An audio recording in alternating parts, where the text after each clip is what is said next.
Altura agora para a rubrica A Última Fronteira. Está connosco, como é habitual ao domingo, Miguel Gonçalves, o coordenador da Sociedade Planetária. Miguel, bom dia. Bom dia, Cristina. Hoje começamos a nossa viagem com mistérios e sustos. Sim, e vamos começar com a Estrela da Morte do Star Wars. E eu sei que agora ficaste surpreendida, que não era isso que estava no alinhamento, ou se calhar até era.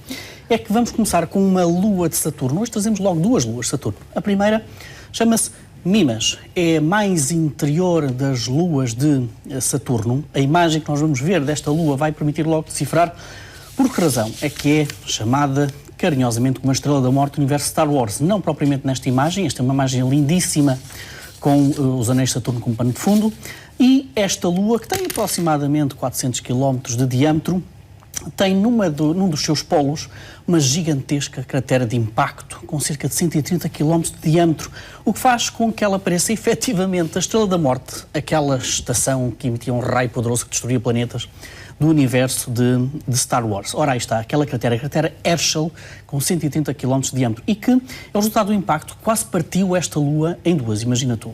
Ora, e porquê é que foi notícia esta lua, esta semana? Porque em tudo o que era comunicação social e redes sociais aparecia a seguinte notícia: eis mais uma lua que tem um oceano por baixo da sua superfície.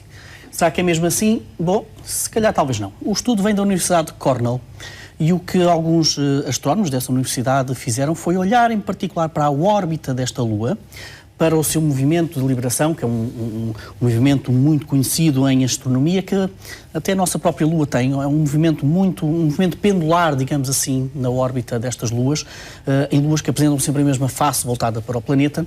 Então repararam que neste movimento de liberação é muito mais intenso numa das zonas das órbitas do que propriamente noutras zonas da órbita. E começaram logo a desconfiar do seguinte: bom, isto não tem nada a ver com Saturno, isto não tem nada a ver com as outras luas, isto se calhar só pode ter a ver com algo muito misterioso que está por baixo da superfície desta lua. E então correram toda uma série de simulações, com os dados que nós sabemos da lua e da órbita desta lua. E então apareceram dois cenários que podem explicar este movimento mais esquisito, digamos assim, na órbita desta lua. O primeiro cenário diz-nos que o seu núcleo, o núcleo desta lua, imagina tu, é uma bola de rugby. Ou seja, é um núcleo com uma forma indefinida, irregular em termos geométricos. E começaram logo a contar, digamos, a sua narrativa científica deste núcleo.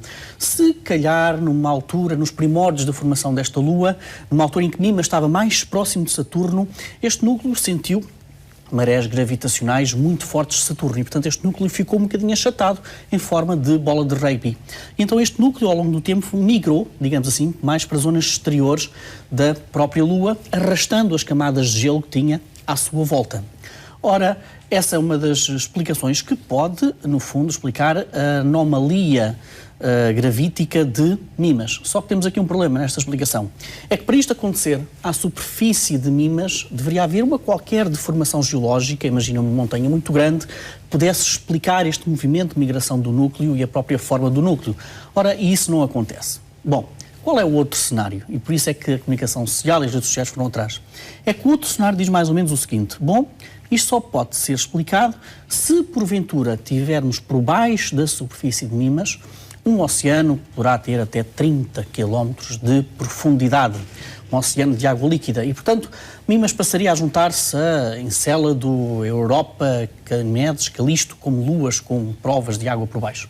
Qual é o problema desta teoria? Bom, claro que tinha que haver um problema. É que nós, ao contrário de todas as outras luas que nós já conhecemos, que nós sabemos de água, essas luas exibiam de alguma forma a presença dessa água por baixo da superfície. Não é o que acontece em Mimas. Nós não temos geysers, não temos erupções, digamos assim, de vapor de água de Mimas que nos permita dizer que há um oceano por baixo.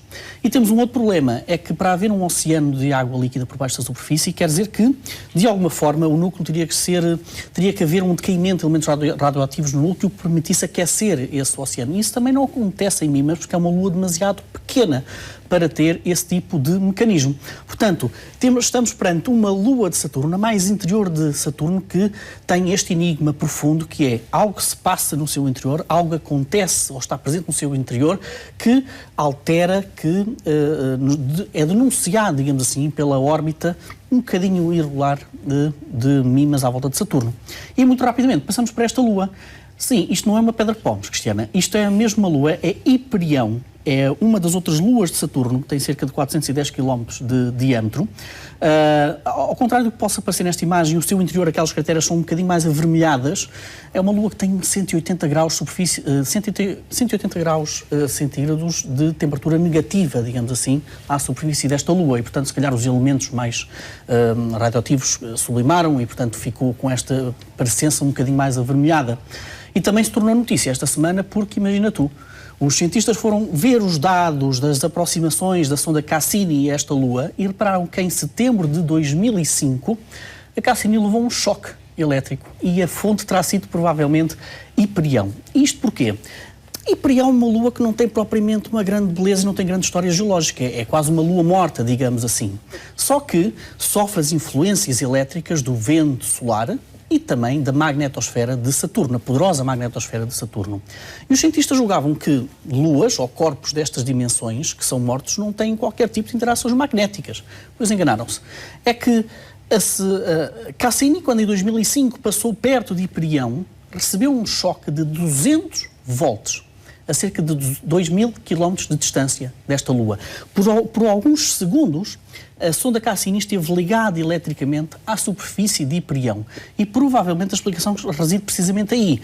Há, de facto, uma interação magnética entre a superfície de Hiperião e a magnetosfera de Saturno e o vento solar do Sol. Porquê é que isto é importante para a astronomia? Porque permite-nos prevenir futuras explorações humanas, digamos assim, de luas deste tipo, ou mesmo de asteroides, e permite-nos saber que, cuidado, podemos mesmo apanhar choques de eletricidade estática proveniente deste tipo de corpos do nosso sistema solar. Muito bem, Miguel. Falamos também da inimiga da fertilidade estelar, a Via Láctea.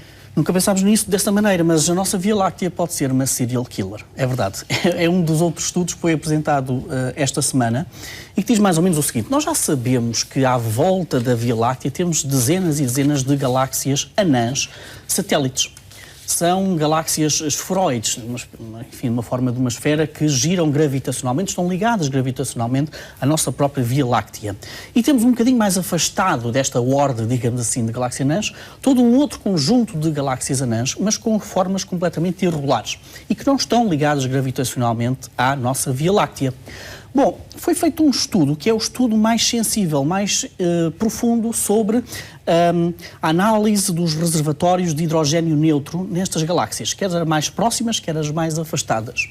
E para tentar perceber como é que ao longo de milhares de milhões de anos, como é que a interação gravitacional, como é que a interação entre a galáxia e o halo de hidrogênio da nossa galáxia afeta precisamente a distribuição desse hidrogênio e também a própria evolução das galáxias próximas da Via Láctea. E a conclusão não é muito saudável. Não é muito, a nossa Via Láctea precisa de um exercício de relações públicas a esse nível. Porquê?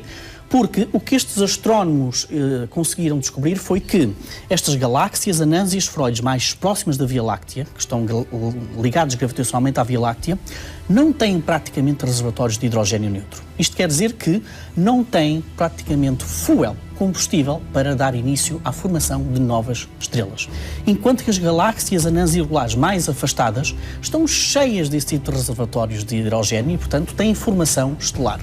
Isto indica, então, que muito provavelmente a nossa galáxia, a Via Láctea, e sobretudo o seu halo de hidrogênio, consegue influenciar de uma maneira determinante a evolução e a formação de estrelas nas galáxias próximas. A nossa galáxia consegue retirar por completo o hidrogênio neutro, os reservatórios do combustível de novas estrelas, nestas galáxias anãs próximas de nós. Ora, isto permite-nos, no fundo, explicar por que razão é que, ou de certa forma, explicar a interação gravitacional entre a nossa galáxia e as galáxias mais próximas. E, se calhar, é algo que nós, se calhar, podemos encontrar também em outras galáxias que tenham galáxias anãs à volta. Sim, as grandes galáxias acabam por ser autênticas serial killers das galáxias mais próximas. Miguel, para terminar, o que é que nos traz hoje? Bom, na semana passada tivemos então aquele momento histórico que foi a aproximação do cometa Siding Spring de Marte. E, obviamente, tudo o que era telescópio, quer na Terra, quer perto de Marte, estiveram a olhar com particular atenção para esse evento. E então, a primeira foto que nós temos é uma foto do rover Opportunity, que está à superfície de Marte, nós não vamos mostrar propriamente imagens muito bonitas. Porquê? Porque as objetivas, as câmaras dos rovers, quer dos órbitas que estão à volta de Marte, não estão calibrados precisamente para fotografar cometas perto de um planeta. Quando estas missões foram enviadas para Marte, ninguém sabia que um cometa ia passar lá perto e, portanto, não tem câmaras equipadas para esse tipo de fotografias. Então, a primeira foto que nós vimos foi tirada do rover Opportunity, em Marte. A segunda foto que nós vamos ver foi tirada por um orbiter, precisamente por uma sonda que está à volta de Marte. Aqui está, foi tirada pelo Mars Reconnaissance Orbiter, de aproximação do cometa Siding Spring de Marte. E, por último, uma imagem que eu acho que é muito mais interessante, foi tirada, imagina tu, a partir da Terra, e que demonstra precisamente, vamos ver do lado esquerdo, em baixo, um pontozinho com uma certa cauda verde, que é o nosso cometa Siding Spring, e aquele pontinho mais vermelho que é Marte. Isto foi tirado a partir da Terra e é talvez a imagem mais romântica, curiosamente. Mas esta história toda tem uma pequena ironia. Imagina tu que o Observatório Australiano que fez esta descoberta deste cometa corre o risco de fechar, precisamente devido à poluição luminosa. Miguel, obrigada. Até o próximo fim de semana.